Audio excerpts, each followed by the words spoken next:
The soundtrack to my Saturday night. Pulling on out of yeah, I just might. Police fuck out of my side. So wrong, but I'm feeling so right. Oh well, go to church on Sunday. Yes, indeed, ladies and gentlemen, welcome back to the First Class, Second Place podcast. I'm your host, Jason Enrique, and we got another great first-class guest up in the building today. But before we continue, I want to remind everybody that we are live in Bravery Studios in Garfield, New Jersey. Shout out to Najee behind the glass. What's going on, brother? Hope everything is well.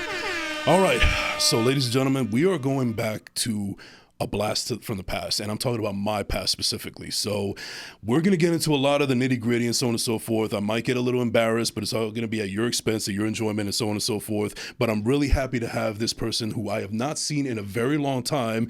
And let's just go ahead. Let's just go on with the show. Very excited to have her here. Ladies and gentlemen, without further ado, Jenn Cuneta is in the building. What is going on, Jenn? Hi, Jason. Hi, everyone. So wow, this is amazing. When was the last time we saw each other? Was it 2011? And we're now in 2025? I do believe it's been that long. 2011, 2012. Yeah. Maybe so 2013. Maybe. It was like, I just know that It was before you moved to Miami. Fun fact, ladies and gentlemen. I was in Miami from 2012 to 2014. Okay, so then. Yeah. All right. So, but I was there, but here's the funny thing. So, I'll tell you how far we go back. Okay. We go back during the MySpace days. That's how far we go way back, because I was a different human being in the creative sense than I am as a podcaster and an actor now. I was a musician, so to speak, if you want to call it that. But yes, at the end of the day, this show is not about me. Like, we have you as the guest here. We'll get into me and we'll get into you a little bit. But the interesting thing is that we've known each other for quite some time. Yes. But I feel like I don't really know you at the same time. Like, I don't know about your humble beginnings. I don't know how you got started in the business. The only really thing that I know about you is that you're a beautiful, talented Filipino woman by the name of Jenn Cuneta that has done a lot in the music industry. Thank you. But I'm also kind of intrigued to find out where all of that came from, like basically from, building the foundation from up to the ground. So let's just start there really quick. So start with the basics. Like, where were you born and raised? Well, there was this one time in band camp. Born and raised. So I was born in the Philippines. You were born in the Philippines, and okay. I came here at the age of 9. Okay. And my first 5 years was back and forth between L.A. and New Jersey. Is the mic okay? Yeah, you're good. Yeah. So in LA, my dad did not want me to have anything to do with the music business, okay? And meanwhile, all my cousins, were all like working covert operations. And they were like, oh, God, Jenn can sing and we can get free shit everywhere. Excuse me. No, you can curse on you. It's fine. So they started putting me in all the singing contests until I started winning trophies. And this is at the age of 9. Okay.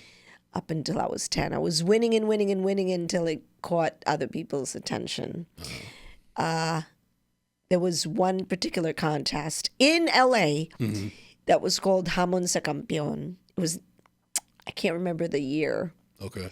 And it's like Challenge the Champion. And after 5 weeks of winning, they gave me a trophy of undefeated champion. Okay. And then Star Search came knocking at my door. Wow. Star Search was before American Idol, the American Idol.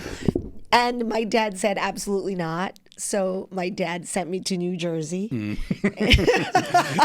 Where careers go to die. But if I had not gone to New Jersey, I would not have met your cousin. Look at that, yeah.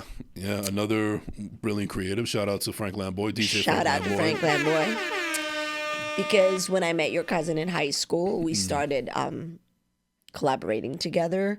Oh, let's write a song together. You sing, I play the keyboards, and my brother was a keyboard player and a songwriter too. So everyone was just in the band. So I didn't even know you had a sibling, so there you go. Yes. I had an older brother. Okay. And unfortunately, I lost him to cancer 3 years ago. I'm sorry to hear that. I think I do remember that on social media. So once again, my condolences. Thank you. But he was also an amazing songwriter, piano player, just like Frank was, or Frank is. Yes. And anyway, dating back, my dad didn't want me to have anything to do in the music business. But for many years, Frank and I just worked together until we got hit after hit after hit. We were getting reviewed all over London, Germany, everywhere. And then one day, years later, my dad sees my music video and says, Did he change his tune yet? Literally and said, figuratively? "Is this really you? Why are you naked?" I said, "Dad, I'm not naked.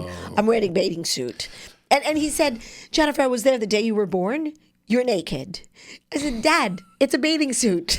Needless to say, your father was pretty conservative. Very. Yeah. So obviously because of his conservative views, he probably saw, the nature of the business from a distance, and he just was being protective of his little girl. Absolutely. But what I also want to know is like, all right, so you said you started like really getting into like competitions and all this at age 9, but I feel like you learned how to sing pretty early on. Like you even said that your family members, you were, saying, "Come on, she could do it. She's talented and everything." So when did really that start? Like when did you discover that you actually have a knack for singing? The thing is, because I come from my last name, Cuneta, it's either two things. Okay. You're either famous or you're notorious. Oh, wow. I happen to own both. So my aunt is the megastar in the Philippines. Always has been since I was like 3 What's her name? years old. Jenn Cuneta. Shout out to Jenn Cuneta, Okay. my aunt. So she's cousins with my dad, and a lot of them come from music. However, from LA to Jersey, my grandmother from my mother's side was an opera singer. She made sure if you want to sing, if you really want to sing, I'll make sure that you're the best at it. So she put me through music school. Right. During the evenings, no boyfriends.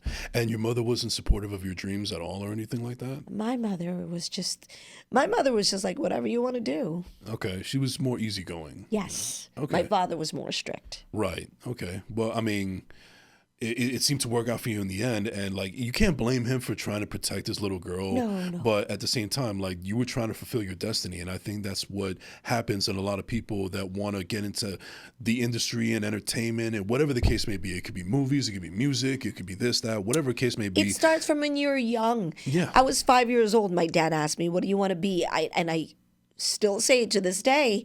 I told my dad when I was 5 years old, I want to be a superstar. I want to be famous. I want to be all over TV. I want to be all over everywhere. And my dad's like, "Okay, how about school?" But if you think about it, from the age of 5 until now, you manifest these things. Oh, yeah. And there's one thing that I realized a couple of years ago is, I'm still a relatively young guy, Yes, even though are. I feel much older than I did 10 years ago, 15 years ago, but I'm still relatively young. But it's funny that, like, I guess what I'm trying to say here is, when I found this medium, when I found podcasting and I've been staying consistent with it, it was a realization for me that, you know what, it's never ever too late to do whatever you want to do. No. I mean, nobody should really put like drawing lines on what a person can and can't do, and the only certain age There's no range that it can be done. timeline. Yeah, there's no timeline. Thank you. That's what I'm trying to get that. And I think that we're starting to see that now more often, and it's a beautiful thing to see. Like, I love seeing people that they could be maybe in their 40s or 50s, but they're doing something that they're passionate about. Whether they're going to be successful is it doesn't matter, because I think when I started to do music, when we first connected and worked on music, one of the things that I feel like my family didn't understand is they thought that I was doing it for monetary reasons, and that was part of it. I mean, obviously, if I feel like I'm good at something, I want to, I don't want to do it for free. Right. But my mind wasn't that I want to do this to get rich. That wasn't my primary focus. My primary focus was I felt like I found something that I love doing, and I want to share it with the world. Yes. And I think that's something that really doesn't register in the minds of people that are not creatives. That's true. I deal with a lot of that sometimes. I do a lot of club dates. Being a musician, hey, all the world is a stage. Right. Okay? It doesn't matter if I'm performing my own original song in Gay Pride, or if I'm performing it, even if it's not my original song, if I become a musical actor doing covers for like weddings. And then once in a while, you get that new singer, right? that tells me, I don't know how you do it. I don't know how you show up here and so excited, loving what you do. And then I inspire them all over again. You know why? Because even if they're newbies, maybe they had a bad experience of another like bad wedding or the way they were treated, that they come next to me and they're like, oh, I can't believe I'm doing this. I can't believe I'm singing for like these people. And we're only making like, okay, however much, $500, $800. And I'm thinking to myself, if you were in another country, if you grew up in another country, you would be so grateful that you're in a country right now where we are, where you get to do what you love to do, and you get to make the money that you get to make, because not a lot of people can pick up that money just by doing what they love. Yeah. You could be working all week just to make what you and I make in one night. So shush, but instead of like scolding them, I just show them how much I still continue to love what I do. When you're a performer, you're a performer. It's like whatever you love to do. If you love to do podcast, you enjoy every single day of it. Yeah, absolutely. It's not work. No, I mean, listen, I wish I could, well, you know what? I don't want to say I wish.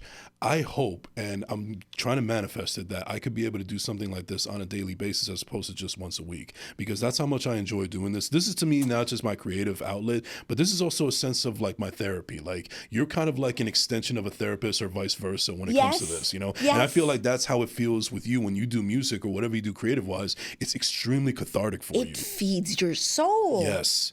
And I feel like we need even more of that now, especially in this world that we live in, where there's a lot of cynicism and imposter syndrome, and people dealing with their mental health issues and stuff like that. And I'm glad that we're taking prevalent strides to be more progressive on that front. Absolutely. But I just feel like if people just really get out of that rut, if they really want to do something that they're passionate about, now is the time more than ever, because the world needs more of that, I feel. Absolutely. I absolutely agree. Yeah. Wow. We need more people like you. So when you manifest, you have to think of the present. I'm doing this right now. I'm doing this every day. I'm doing what I love to do every day. Yeah. And you could definitely say that you've done that. You're doing it. Yes. Yeah. You're still doing music to this day. Absolutely. Yeah. Yes. That was your destiny. That's what you were meant to do, and you're fulfilling it. Yes. Yes. And I think everyone, listen, all the signs are out there. You just have to want it. The message that I want to get across to a lot of people, the dreamers out there, is plain and simple. If it wasn't meant for you, you will not want it. You will not desire it. You will not think of it. So grab it, because it's there for you to grab. And I actually think that's a nice segue into you saying that, because ultimately that's where I feel like I fell into the pitfalls as far as like my music career was concerned, because ultimately I think I did a little bit of hindsight 2020, and I feel like at the end of the day I was doing it for all the wrong reasons, and I really didn't have the passion for it as much as I thought. Now I'm passionate about music in other aspects, but maybe you just got burnt out, or you had a bad experience. Bad experiences, burnt out, also realization that, listen, I have to find something where I don't feel like I have to put on a certain persona that is not me. And I think one of the things that has been very prevalent for my podcast is I'm just being my fucking self at the end of the day. Which is great. Yeah. But you're right about the bad experiences. And, I really don't like throwing anybody under the bus. I'm not going to mention the names or anything, but you'll understand where I'm coming from when I say this.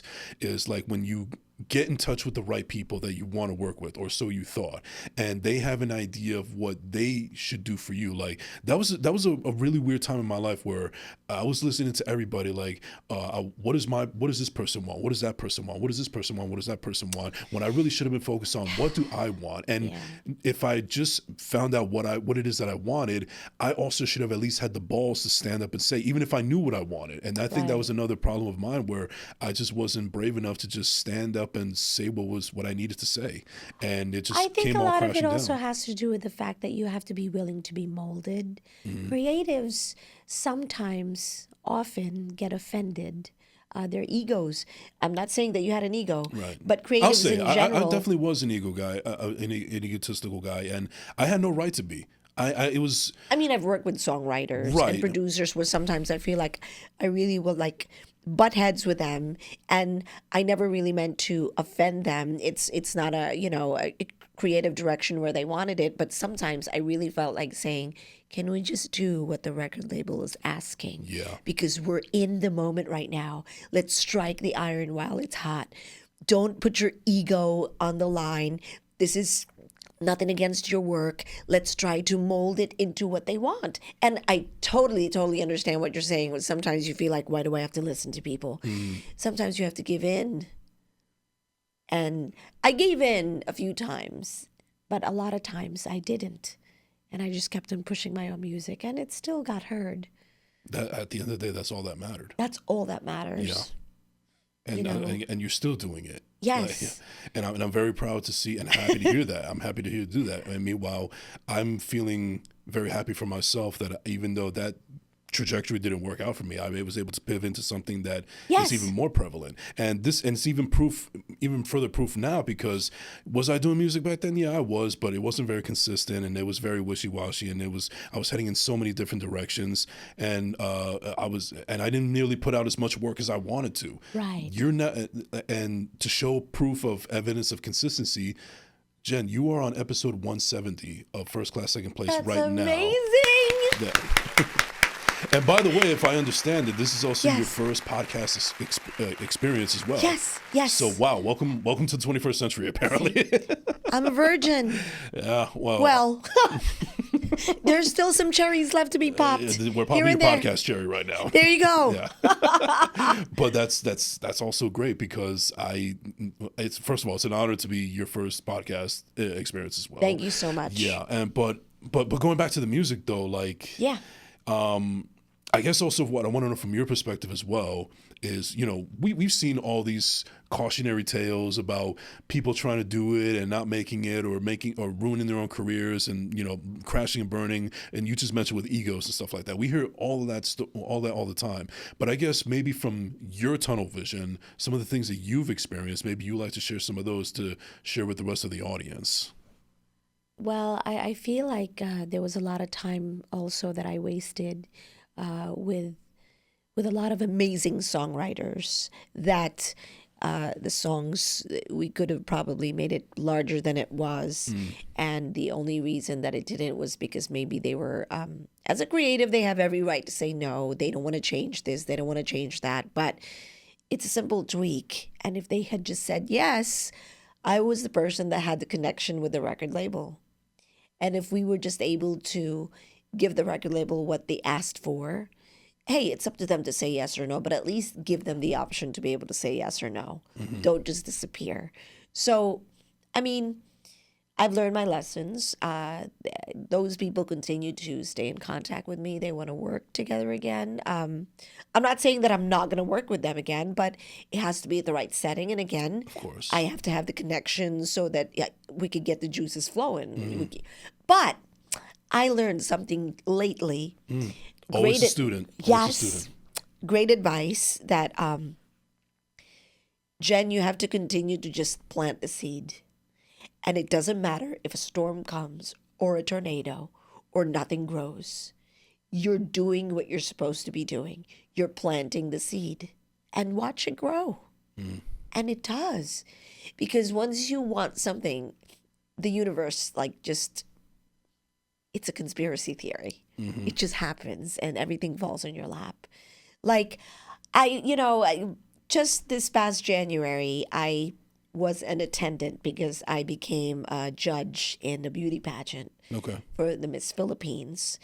And Miss Philippines is going to compete with Miss Universe this coming May.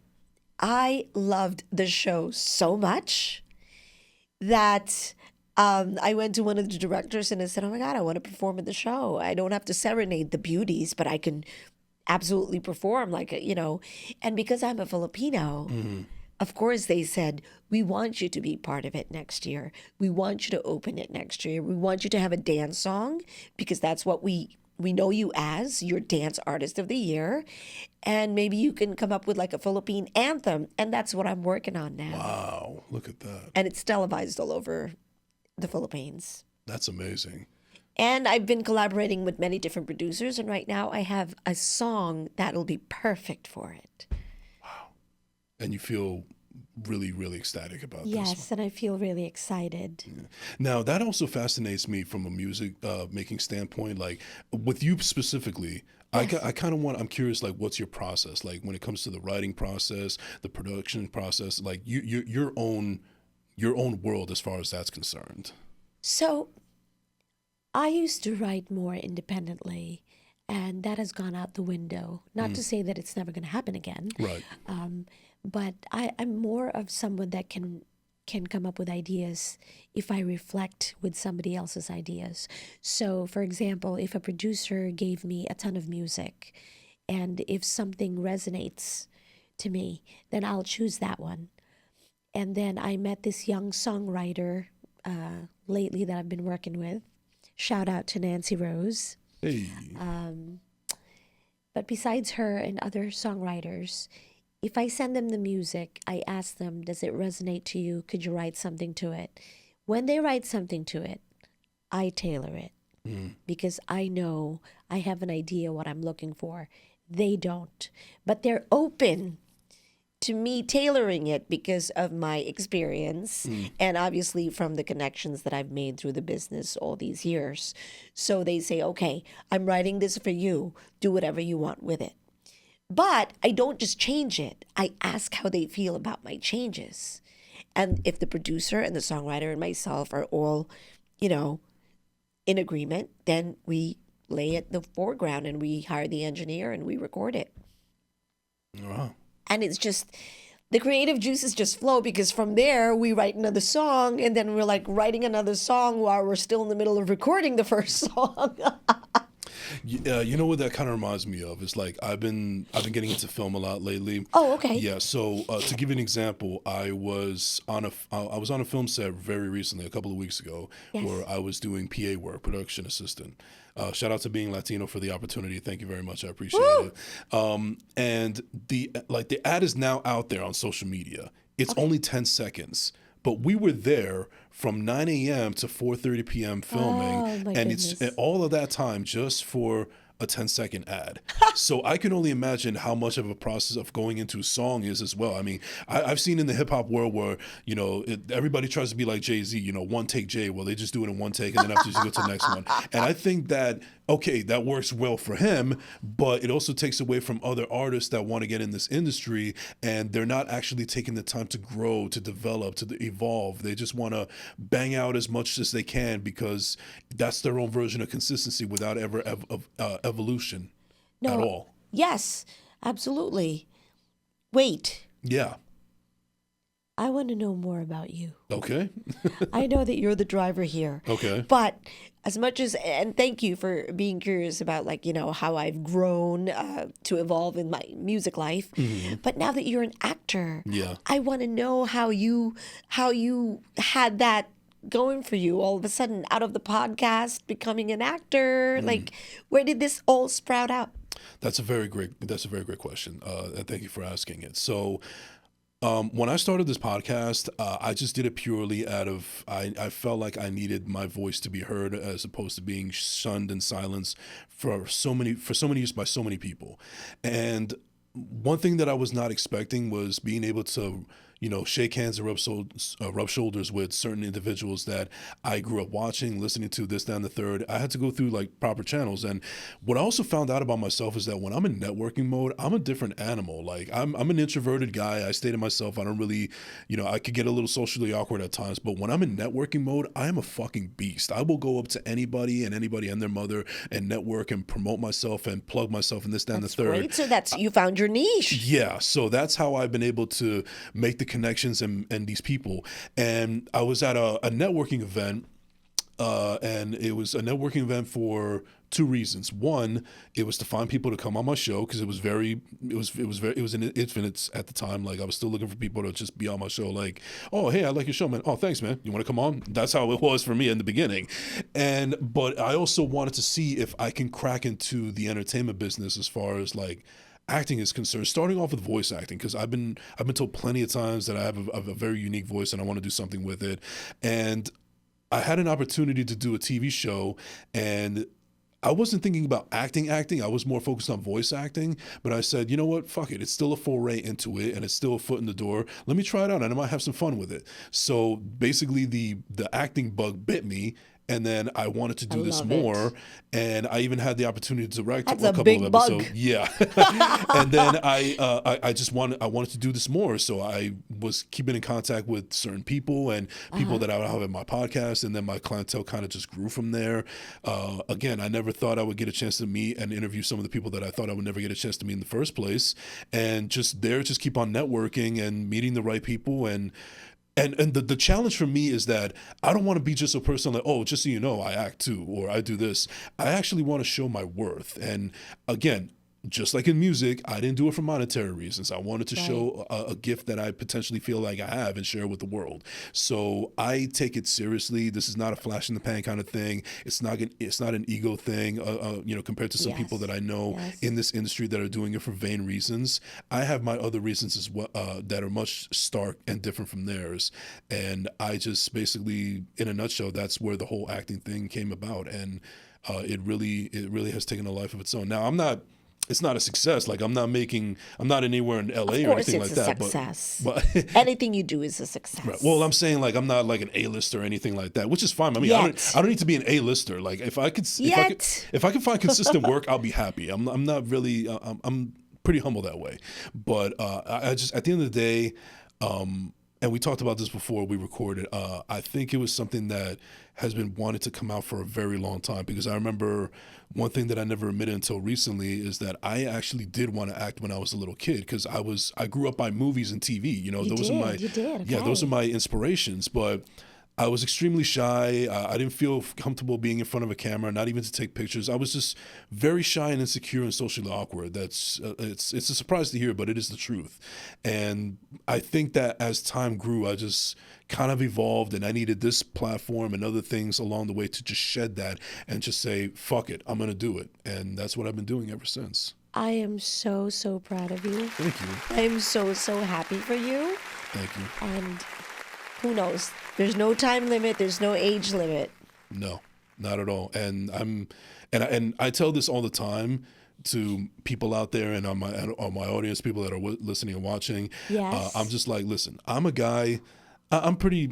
I'm not like a, I'm pretty cool. I'm pretty chill, whatever. But if somebody like me can do it, there's no reason that anybody else can't. Absolutely. Yeah. Absolutely. So if anything, if I could be an example for others, then so be it. I love that.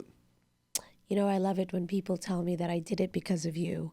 And that's heavily loaded, because I always tell them, I hope you mean that I empowered you to do something. True story. Mm-hmm. I was doing a wedding at the Hamptons, and I was sad, but the show must go on. I had just lost my brother. I flew back, and it was the first weekend in June, and it was a wedding. I was sad, but I knew that I had to perform. So I sang one song, and from that one song, I couldn't hold myself together because I was getting emotional because of the loss of my brother. I ran to the ladies' room, and all of a sudden, I had a group of people in the ladies' room that ran after me. Oh my God, we love what you do. We want to do what you're doing. Oh, wow. And I'm like, you want to sing? Well, yes. Like all of a sudden they were inspired. And one of them happens to have been Nancy Rose, who is now writing songs for me. Look at that. She was so inspired. She's also an independent artist. She writes her own songs. She plays the guitar. She's amazing. But, if you can touch people and inspire them to be more outside of the box and to think outside of the box, then you've done your job as a human being. Mm-hmm. Yeah, and what I think I love about that coming from you is I could easily have that discussion in the exact same word and connotation that you just said it, but the sense that I don't get from you is that you don't do it for vanity reasons, you don't do it for ego. There are some people out there that'll just do it because they want to feel proud about themselves, but I don't get that sense from you. I feel like the way that you feel like you've empowered people it's not an ego trip at all. It's something that fulfills your soul as well, as Yes, much it as does. as much as music it does as well. Yes, and I'm sure that's how you feel about your niche now. When you're networking, you don't think about like how far you're going to get. You're doing it because you're loving every moment.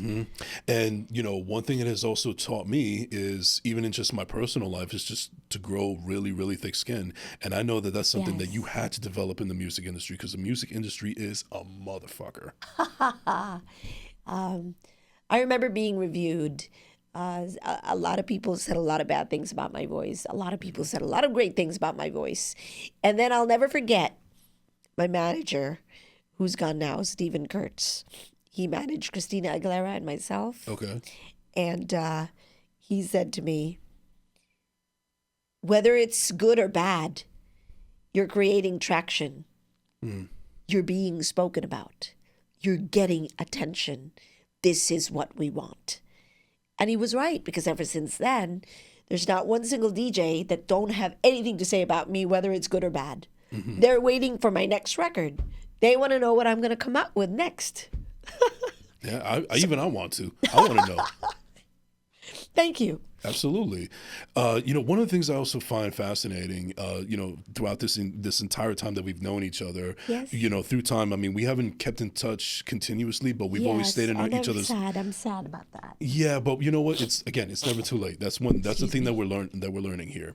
But one of the things that I enjoyed seeing from a distance, so to speak, is your evolution as a growth as a human being. And what I mean by that is, back when I first saw you, I don't want to say that you were a wild child, but you were very bubbly. You're this burst of energy that just lit up the entire room, and you still are that. But I also noticed a little bit more maturity and humbleness, because back then, when I didn't know you, back then, which you are now, you are a married woman. So it took a specific gentleman to really Calm me down. to bring that maturity and those layers out of you, I feel.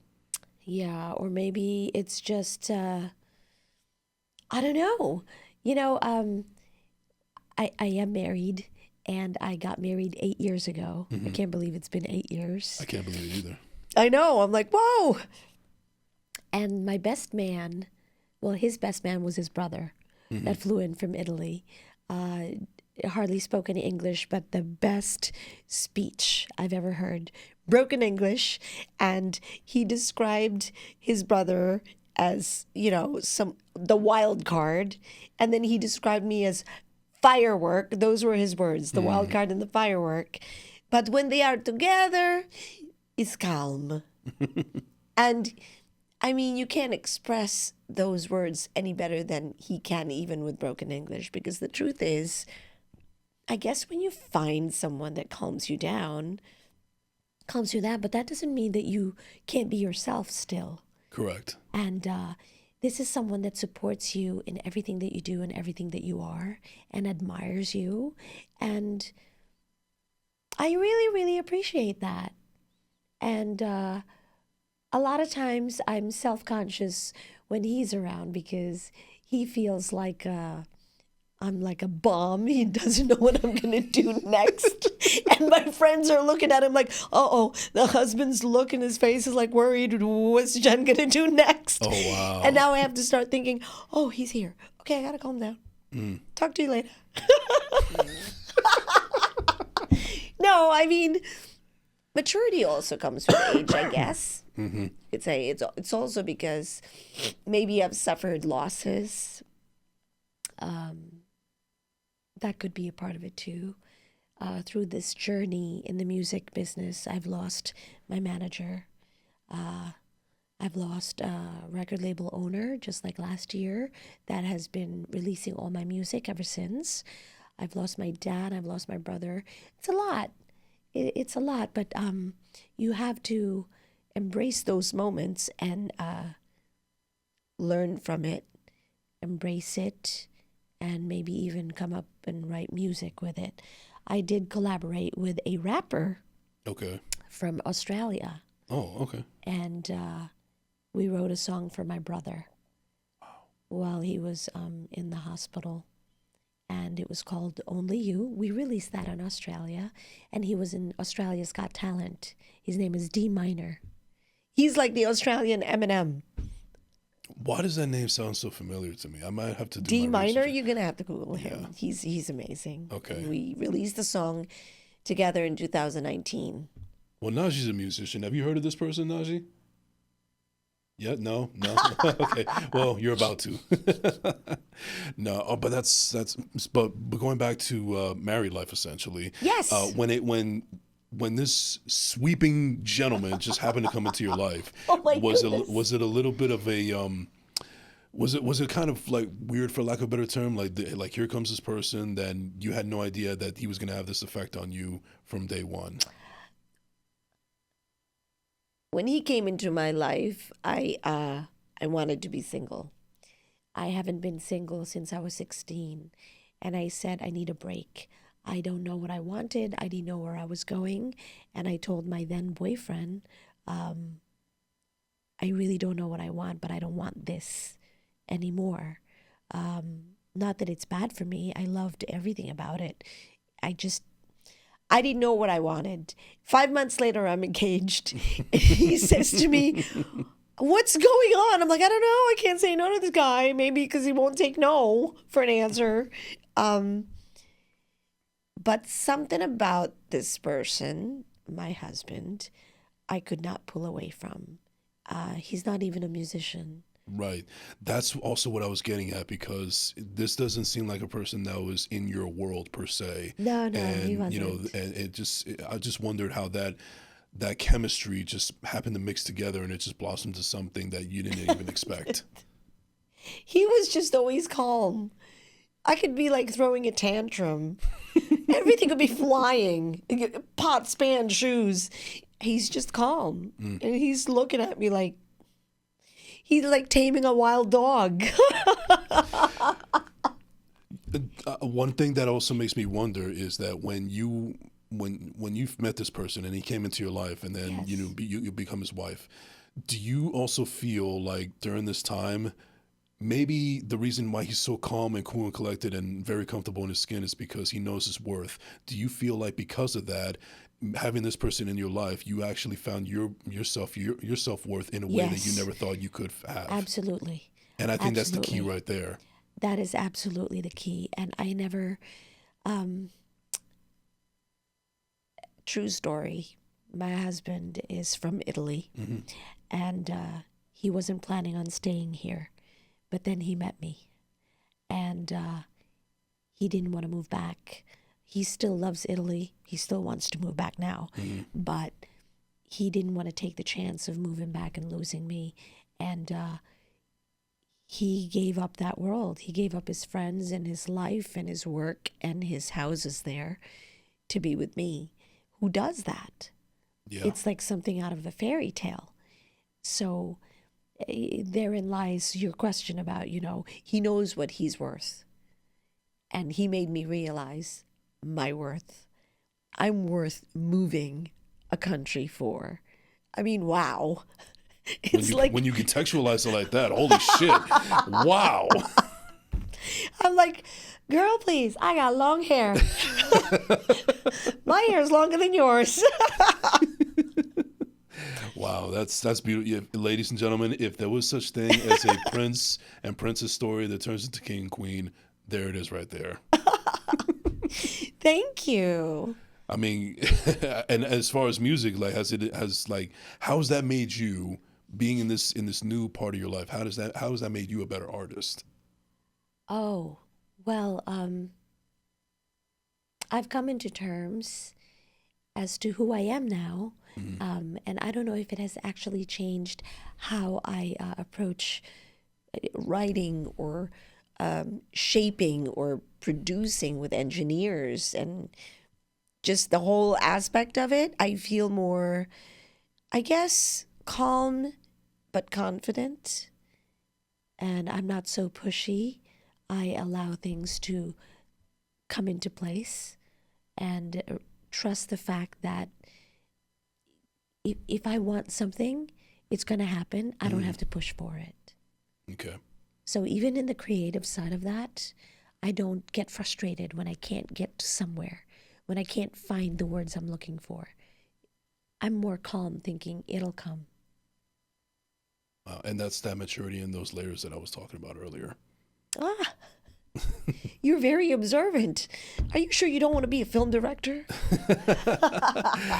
Well, like I said, if the right opportunity presents itself, I have to take it. I have to I take it. can't, I just want to say I'm so honored that you even asked me to be a part of your project.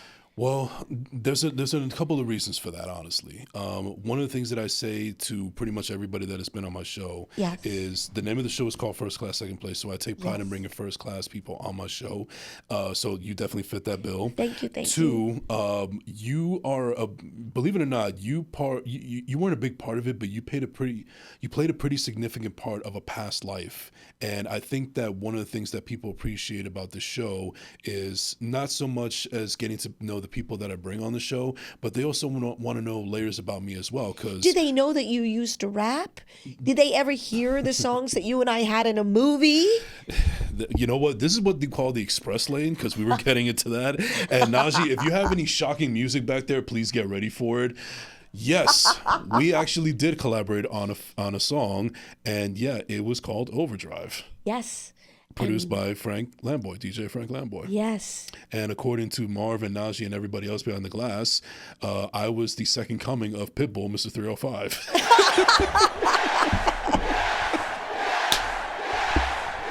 Do we have the music? Can you guys play it? I think we'll close out with that. Yeah, Absolutely. Ladies and gentlemen, I think you might see my face turn red throughout this thing, because it is a little.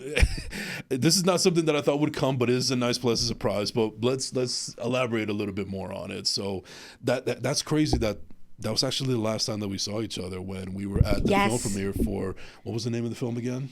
NYC Rooftop Stories. Okay, and shout out to Ricardo Catalan if you're watching and Yes, listening. yes. Appreciate you. Thank you for having our song in your feature film Yes. all those years ago. That was actually my first foray into anything of that ilk as far as like the industry is concerned. So Really? Yeah, so that's why I think you played a significant part in that. That's good. That's good. Yeah, the only thing that I wish, admittedly, and maybe it's not too much of a big deal, but I will admit that in some way I feel like because we did something that was pretty cool, but I didn't fulfill my part of the bargain, it kind of felt like maybe a little bit of a disappointment on my end. You were the only one that was probably disappointed, because I certainly was not. I was so happy. I was so proud of you. I was like flaunting you, like you were like my Cadillac, like you were my Porsche. I do remember that. Every time, and this goes to show how much of an introvert I could be sometimes. I'm just kind of like minding my own business or going on Twitter or whatever the fuck I'm doing at then. And then afterwards, you grab my arm to introduce me to this person, that person, this man. Like this is where the networking in me needed to come out. It didn't come out yet. Now it's out. Now I think we would thrive on it, but I needed that shit back then. Oh my goodness, I was so proud of you. I'm like, oh my, you gotta hear this guy. He's all over my record. He's rapping. You were amazing. You still are. I appreciate that. It's like, do you still write? I do, oh, I mean, no. As far as writing music, no. I still write in my thoughts. Like this is completely off topic, but everybody that knows me at this point, as far as the show is concerned, is I'm a mental health advocate, and I'm very prevalent as far as like writing my thoughts down. But as far as like creative wise, doing music, no, I haven't done that for a long time, and I don't know if it's ever going to come back. I never want to say never, Right? But I'll just say that at this particular time and moment, it's not on my radar yet. Okay. Yeah, and listen, I also don't give a fuck either about that whole thing where, oh, well, you're about to be 40, you're gonna go into this foray again. Like, I don't look at it that way. No, I don't look at it. It's never gonna be too late. I can do it if I want to do this shit when I'm 65. God willing, I'll do it. But I just don't think I'm at that point just yet. No, you should never do that. A lot of times people want to hear me do jazz. They've heard me do jazz, so they want me to do jazz. And I get it, and I understand it's mature. And I love it too. But then when I do dance music and I get everyone up dancing in the room, even in a jazz club, I'm like, you see, there's just a big difference with what I do. And there's no age limit. Sometimes people think maybe my music should mature.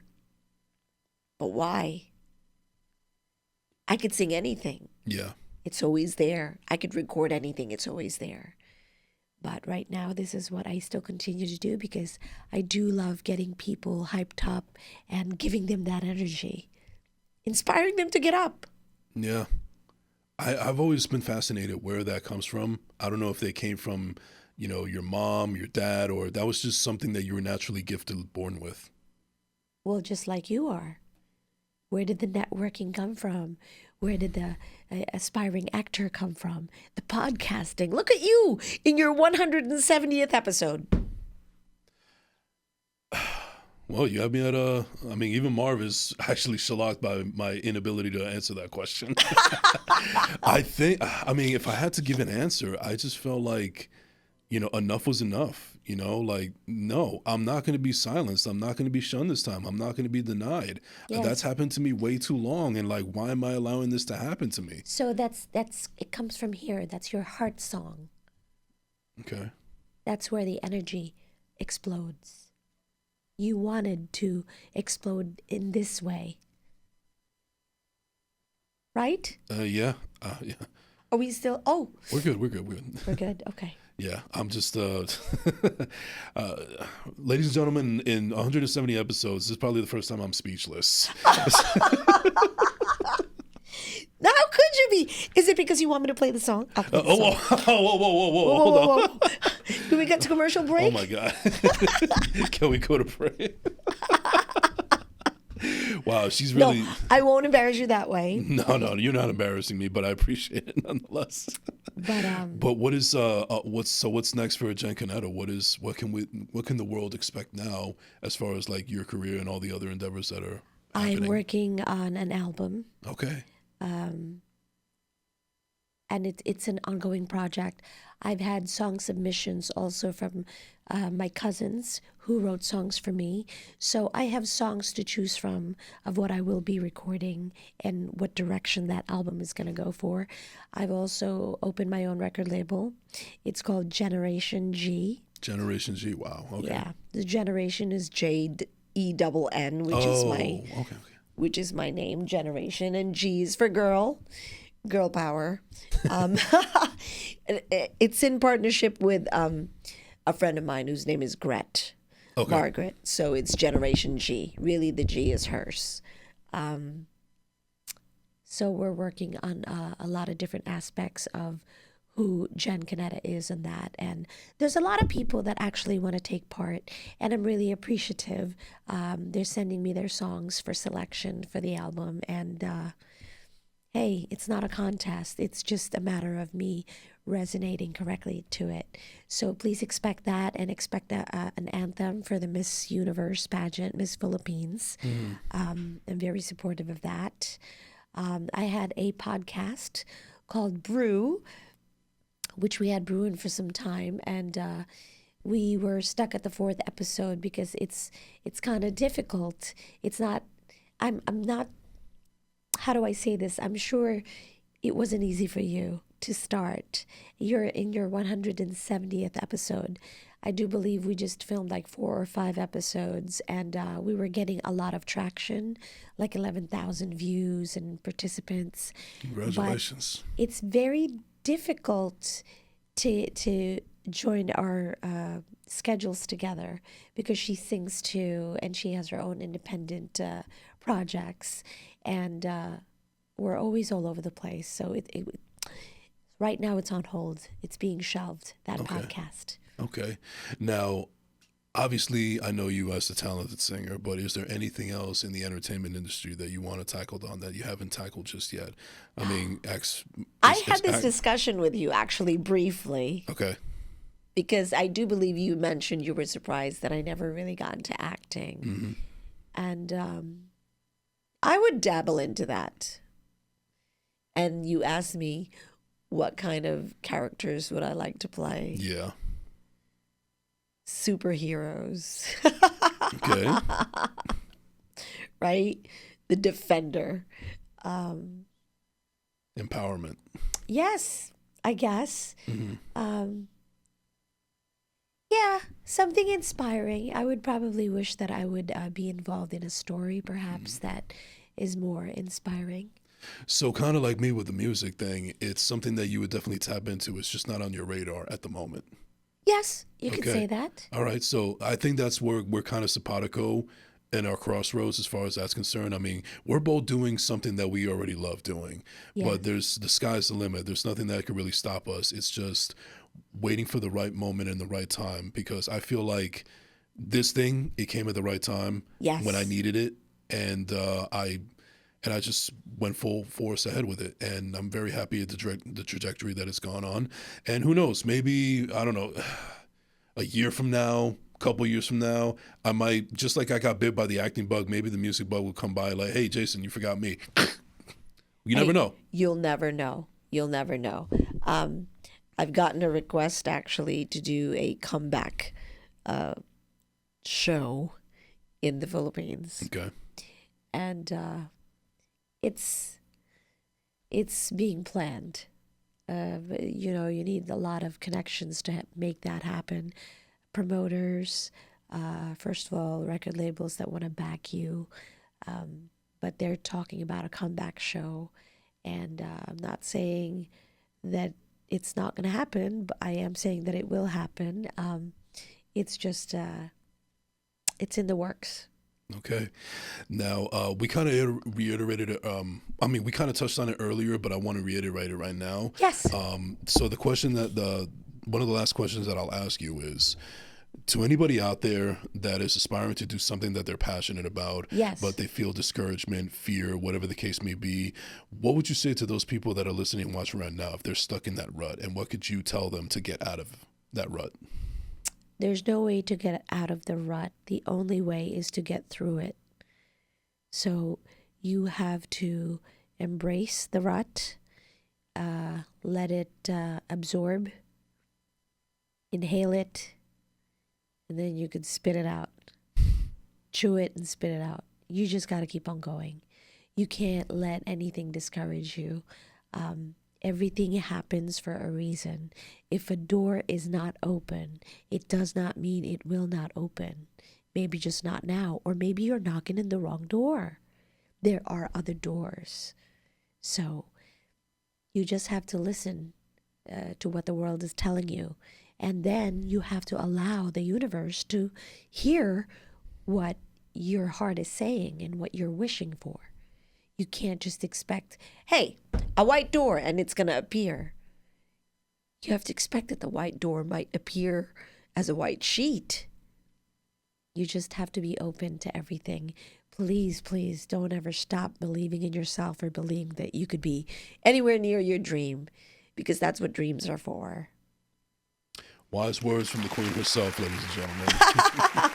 All right, so we're up against the clock. We have one more segment that we're going to get into right now. We're going to have a little fun, and it's also going to give an opportunity for the audience to just know a little bit more about Jenn Cuneta. Just small, this is like the dessert portion of the show. Oh, God, okay. So, ladies and gentlemen, here we go. The next coming up segment is This or That. If you've never seen the show before, what happens is I will ask Jenn Cuneta a series of questions, basically inspired off of Black Sheeps. You can get with this, you can get with that, multiple choice. There's no right or wrong answer. It's just what you like. Oh my and goodness. it's just an opportunity for the audience to know a little bit more about you. Okay. Yeah, so, no pressure, just, relax and have fun with it, and, just end the show on a positive Is it a note. game show? Who win prizes? You're in my presence. That's all you're getting, unfortunately. Yes! It's a prize! I won! All right, ladies and gentlemen, here we go. Are you ready, Najee? Are you ready, Miss Cuneta? Okay. All right, here we go. Ladies and gentlemen, here we go for This or That. You, Miss Jenn Cuneta. Playlist or podcast? Podcast. Okay. Slides or Crocs? Slides. Okay. Beach or pool? Beach. Dogs or cats? Pass. I'm not a fan of either. Are you an early bird or a night owl? Night owl. Makes sense. Instagram or TikTok? Instagram. To give or to receive? To give. Are you an introvert or an extrovert? Extrovert. Batman or Superman? Both. Iron Man or Captain America? Both. Are you glass half empty or glass half full? Half full. Would you rather be embarrassed or be afraid? Be afraid. Would you rather be too hot or be too cold? Be hot. Would you rather do dishes or do laundry? What? What are those? Laundry. Yeah, I agree. Do you prefer the window seat or the aisle seat? Window. Are you book smart or street smart? Both. Do you prefer reading or writing? Writing. Would you rather speak every language or play every instrument? Play every instrument. Cardio or weights? Cardio. Dancing or karaoke? Dancing. Drama or comedy? Oh. Comedy. Ice water or room temperature? Room temperature. And then finally, teamwork or solo project? Teamwork. Teamwork makes the dream work. Ladies and gentlemen, that is going to do it for this or that. That is going to do it for this episode of First Class, Second Place. Thank you to the queen herself, Jenn Cuneta, for coming through. Thank you, Jason. Yes, thank you. This is such a pleasure. This has been a long time in the making. Thank you so much for coming through. Is there anybody you want to give a shout out to before we close out? Shout out to all my fans, all my family, my husband, my Prince Charming, and all my friends, really, and my mom. Love you, Mom. And where can they find you on social media? Jenn Cuneta official.com and the Jenn Cuneta in Facebook and in Instagram. All right. Love it. Jenn, thank you so much. This has been a pleasure. Thank I can't you so wait to much do for this having again. me. Yeah, you were a delight for you, especially for your very first podcast episode. You were How'd I amazing. do? You did amazing. You did amazing. Let's get a round of applause real quick, Najee. That's how great she did. All right. Well, thank you so much. I really, really appreciate this. And yeah, ladies and gentlemen, that is going to do it for this episode. And you can find me at I am Jason Enrique on all social media platforms. Don't forget to subscribe on YouTube at Jason Enrique. We will be taking a break for the month of April, for March, excuse me. But we will be back in April. Just need to take a little bit of a break. But I've been looking forward to it. Talking to you guys again. Got more show coming up in the future. Thank you so much for tuning in. We will see you next time. This has been the First Class, Second Place podcast. We out. The soundtrack to my Saturday night. Pulling on out of yeah, I just might. Police fuck out of my side. So wrong, but I'm feeling so right. Oh well, go to church on Sunday. Hey, sounds like work on a Monday. No turning back, life is a one way. Ain't got room for hate in the trust space. No one Mr. Nice Guy. Starting on me, homie, that's a nice try. Two set you free, real talk, my line. Had a right hello, now she tell you bye-bye. Make a toast to the good life. History is something that a nigga should write. So get up off your ass, pop a champagne bottle and raise your glass.